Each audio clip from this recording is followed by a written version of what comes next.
a gente tem uma de cada lado, direita e esquerda, que se originam da aorta abdominal. As artérias renais, elas emergem mais ou menos 1 centímetro abaixo, né, da artéria mesentérica superior. Tá? O traçado espectral normal, né, da artéria renal é essa daqui. Né? Então, é um leito de baixa resistência, né? Então a gente vê que sempre tem um fluxo diastólico anterógrado e representativo, né? E a sístole, né, ela apresenta uma subida rápida e a artéria renal tem essa característica. Quando a gente consegue adquirir o espectro bonitinho, direitinho, a gente observa que ela forma 2 picos sistólicos, né? Então um pico sistólico precoce seguido de um segundo pico sistólico, tá? Então a presença, quando a gente observa esse pico sistólico, a gente já, né, infere que está tudo bem, né? Significa que a artéria renal está normal, que esse é o aspecto normal dela, tá? Essa subida aqui da sístole, ela é rápida, ela é aguda, e o fluxo diastólico, ela deve ser sempre para frente, tá? Bem, quando a gente vai fazer avaliação das artérias renais, isso vale para as nativas e para o rim transplantado, para um transplante renal, enxerto, a gente precisa saber, né, direitinho esses 2 índices, esses 2 parâmetros que a gente utiliza direta para fazer a avaliação do Doppler renal. Então, é o índice de aceleração e o segundo critério é o tempo de aceleração. Né? Então, o que é o índice de aceleração? O índice de aceleração é a velocidade com que sobe essa sístole. Né? Então, partindo aqui do 0 até chegar ao primeiro pico sistólico, tá, gente? É sempre em relação ao primeiro pico, tá? Então, é a velocidade com que sobe a sístole. Como a gente já observa no traçado que ela é aguda, né? Então você vê que ela sobe rápido, a gente já sabe que essa velocidade, que esse índice tem um valor alto. Né? Então o normal, né, é que seja maior que 350 centímetros por segundo ou 3,5 metros, né, por segundo, tá bom? O segundo critério que a gente precisa conhecer é o tempo de aceleração. O que é o tempo de aceleração? O tempo de aceleração é o tempo que se leva, né, para você sair aqui do final de uma diástole até esse primeiro pico sistólico, tá bom? Então, é rápido, tá? Então, o valor normal é menor que 0,07 segundos, tá bom? Então, a gente precisa conhecer esses critérios, tá? Aqui coloquei os valores considerados normais, né, na avaliação das artérias renais. Né?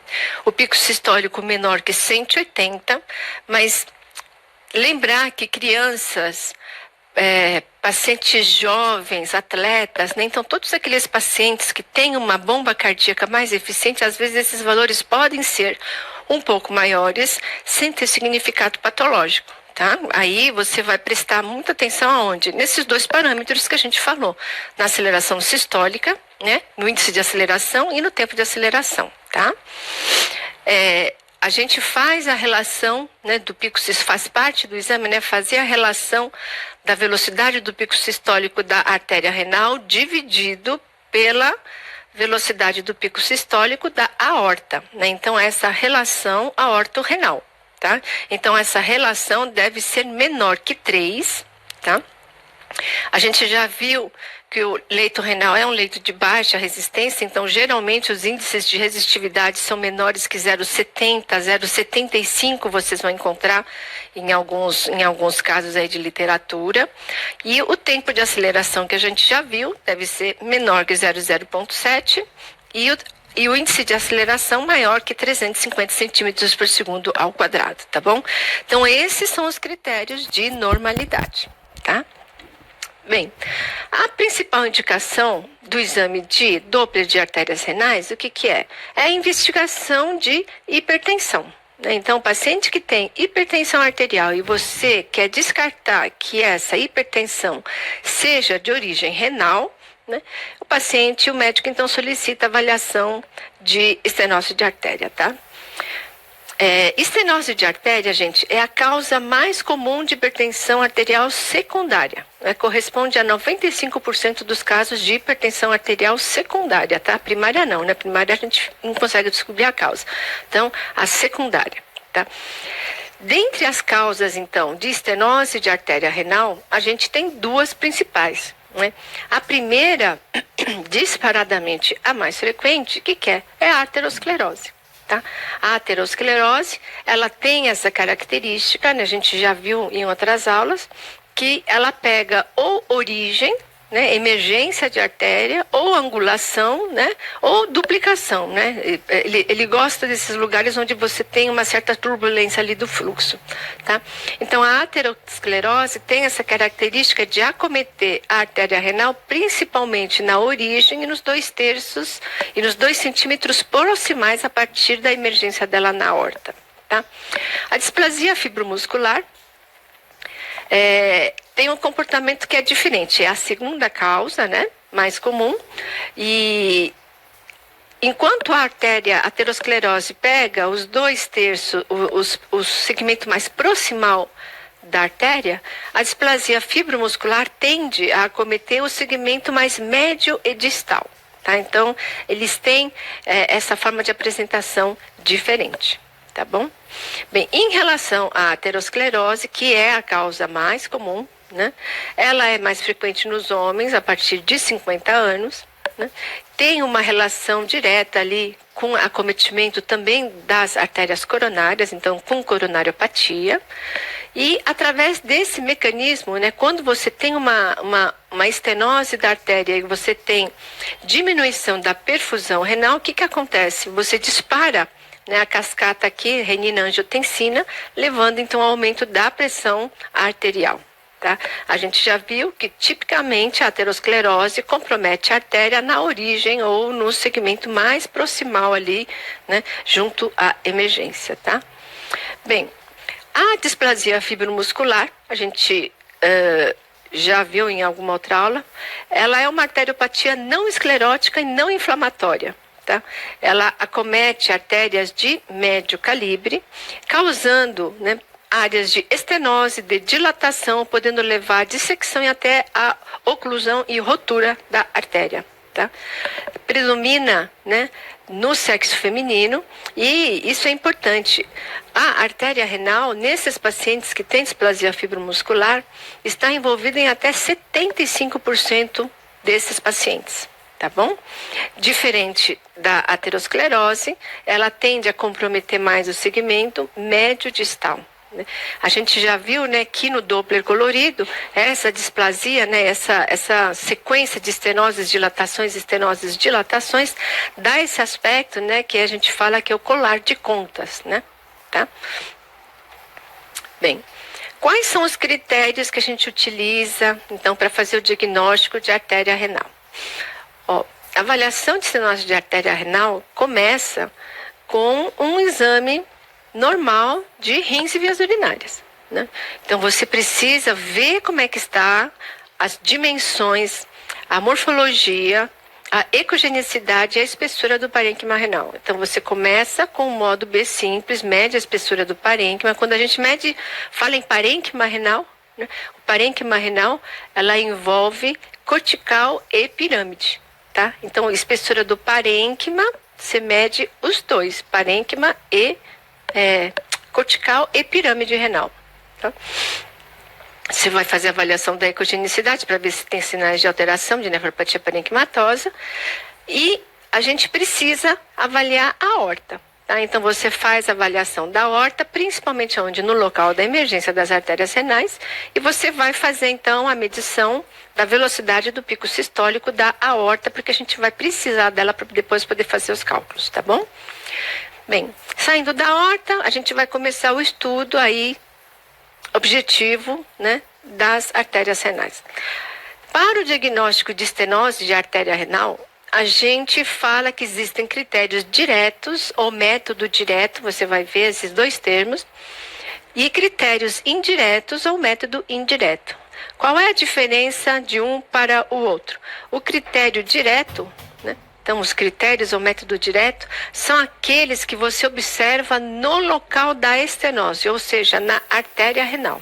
Tá? Então, são os parâmetros que você observa na artéria renal, né, que você utiliza para fazer a avaliação desses critérios diretos. A gente já viu, né, que quando você tem uma estenose arterial, a gente tem alteração hemodinâmica antes, no local e depois da estenose, não é isso? Então, aqui a gente vai lançar mão o quê? Das alterações que ocorrem no local da estenose, tá bom? Então, o critério direto é aquele, né, aqueles dados que a gente consegue no local da estenose. O que é que acontece ali? Aumento da velocidade na artéria renal, né? Então, a gente já viu, né, que na maioria a pessoa considera 150 centímetros por segundo a velocidade limite. Então, você vai ver que essa velocidade, né, vai dar aumentada, no caso da artéria renal. E a relação, a gente já viu que a relação, se você pegar a velocidade do pico sistólico da artéria renal, dividir pela velocidade do pico sistólico da aorta, essa relação tem que ser menor que 3, né? Então, nos casos de estenose, essa relação geralmente aumenta, né? Então, maior que 3, essa relação aortorrenal, tá bom? Bem, e o que são os critérios indiretos? Os critérios indiretos são aqueles localizados, são aqueles observados distalmente à estenose. Então, no caso, seria o quê? Nas artérias intrarrenais, segmentares e interlobares. Certo? Então, o que a gente vai encontrar distalmente a uma estenose significativa? Queda na resistência, não é isso? A gente tem uma vasodilatação e uma queda na resistência. Na hora que você provoca a queda da resistência, né, você começa a ter uma alteração aonde? Naqueles parâmetros, naqueles 2 critérios que a gente viu anteriormente, que é o índice de aceleração e o tempo de aceleração. Eu vou avançar um slide e depois eu vou voltar nesse para a gente ver direitinho. Distalmente a uma lesão estenosante hemodinamicamente significativa, a gente encontra essa onda que é chamada de tardos parvos ou uma onda com padrão pós-estenótico. O que é essa onda? É uma onda de baixa resistência, né? Então, é uma onda que tem baixa amplitude significa que a velocidade é baixa. Tá? Então, é uma onda de baixa amplitude encontrada nas artérias distais a uma obstrução importante, decorrente o quê? Da vasodilatação compensatória e queda da resistência. Tá? Essa onda tardos parvos, ela é caracterizada pela ausência de uma subida sistólica rápida, então a sístole não é mais aguda, né, daquela sobe quase em ângulo de 90 graus, né? Bem como pela ausência do pico sistólico precoce na artéria renal, tá bom? E você vai ter uma alteração no tempo de aceleração e no índice de aceleração. Quando a gente fala que é uma onda de baixa amplitude, de baixa resistência, quanto menor a resistência, menor a amplitude, gente, mais parecido vai ficando com o fluxo de uma veia, tá? Então, se você olhar, por exemplo, isso daqui é uma artéria interlobar, né? Pelo visto, de um rim. Se você olhar essa onda, parece uma veia. Se você olhar essa onda, parece uma veia, né? Por quê? Porque a veia é de um leito de baixa resistência, tá? Então, o que vai acontecer? Se você for medir o índice de aceleração, o que é o índice de aceleração? Vamos lembrar.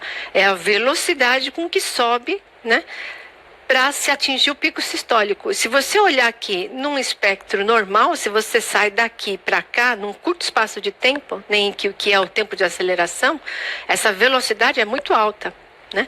Essa subida é rápida, velocidade alta, maior que 350 centímetros por segundo ao quadrado. Se você fizer esse mesmo cálculo aqui, não vai dar certo, né? 43 centímetros por segundo ao quadrado. Então, essa subida é lenta. E se você for medir aqui o tempo que levou do final dessa diástole até o pico dessa sístole, você vai ver que esse tempo é alargado, demora, né? Aqui é bem rápido, né? Então, você atinge esse pico num espaço de tempo curto e rápido, e numa onda tardos parvos, ela é demorada. Então, no caso desse exemplo, ele colocou aqui, tempo 0,20 segundos, né? O normal é 0,07, 3 vezes mais lento, tá bom? Então, essas são as características de uma onda, né, tardos parvos ou de padrão pós-estenótico. E esse tipo de onda é o que a gente vai encontrar nas artérias intrarrenais, distalmente a uma estenose significativa na artéria renal. Então, esses são os critérios indiretos, né? Então, os critérios indiretos são o índice de aceleração menor que 350 centímetros por segundo ao quadrado e o tempo de aceleração longo maior que 0,07 segundos, tá bom? Existe uma outra relação que a gente utiliza aqui, que é a relação da velocidade do pico sistólico aqui, que você obteve na artéria renal, no local da estenose, que a gente já sabe o quê? Que subiu, aumentou essa velocidade, então é uma velocidade alta. Você vai dividir isso daqui pela velocidade do pico sistólico das artérias segmentares, que aconteceu o quê com essa velocidade? Caiu, diminuiu. Então você está dividindo uma velocidade que é alta por uma velocidade que é pequenininha, que diminuiu. Então essa relação fica maior que 5. Tá bom? Indicando que você tem uma diferença muito grande entre a velocidade na artéria renal e nas artérias segmentares, tá? Então, os critérios indiretos são esses, tá bom? Índice de aceleração menor que 350 centímetros por segundo ao quadrado, tempo de aceleração maior que 0,07 segundos e a relação renal segmentar maior que 5. Gente, é super frequente cair questão de artéria renal na prova, tá? Então, eles podem pular 1, 2 anos, mas invariavelmente um ano ou outro acaba caindo questão e eles perguntam quais são os critérios diretos, quais são os critérios indiretos ou qual o parâmetro hemodinâmico. Então, essa parte de estenose de artéria renal a gente tem que ter bem definido, tá bom? Para poder fazer a prova direitinho, tá? Bem, então aqui é um exemplo, né, de estenose de artéria renal, tá? Então, aqui é a aorta, artéria renal, né? Então aqui próximo já a emergente, a gente já vê que tem um aliasing pelo Doppler colorido. Ele foi lá, colocou o volume de amostra, tá vendo? Ele alinha o ângulo Doppler com a mesma direção do fluxo e ele observa o quê? Apesar se vocês prestarem atenção, você vai ver que ele tem 2 picos sistólicos. Ele tem o pico sistólico presente, porém, o que acontece? A velocidade é alta, 356 centímetros por segundo, né? Tem o aliasing no Doppler colorido e tem o borramento da janela sistólica, indicando que esse fluxo está todo turbilhonado, tá? Então, se você olhar, todo o espectro da onda fica branco, né? Indicando que tem velocidade aqui, ó. Se você olhar a régua de velocidade, tem do 0, 100, 200, 300, né? Então você tem hemácia aqui com 10, 20, 30, 50, 200, 300, né? Você tem hemácias aí com velocidades todas diferentes, indicando que o fluxo está desorganizado, tá? Então esse daqui é um dos critérios diretos, aumento da velocidade. Aí, para você calcular outro critério, você precisaria ter a velocidade da aorta para você fazer a relação. Aí você dividiria esse 356 dividido pela velocidade da aorta, né? E os critérios indiretos são esses observados, então, nas artérias intrarrenais, segmentares e interlobares, tá bom? A gente observa aqui, ó, ele deu aqui os 2 parâmetros. Ele deu aqui o índice de aceleração, né, 251 centímetros por segundo ao quadrado, então menor que 350, e o tempo, ó, de 0,095, né, então está alargado também, teria que ser menor que 0,07, tá? Então indicando que esse paciente tem, então, sinais de estenose de artéria renal, tá bom? Em relação às artérias renais nativas, era isso, a gente vai voltar, né, a rever um pouquinho mais, falar um pouquinho mais no rim transplantado, que vocês vão ver que praticamente é igual, né? A gente usa a mesma metodologia, a gente usa só um pouquinho maior a velocidade considerada normal ali na artéria renal.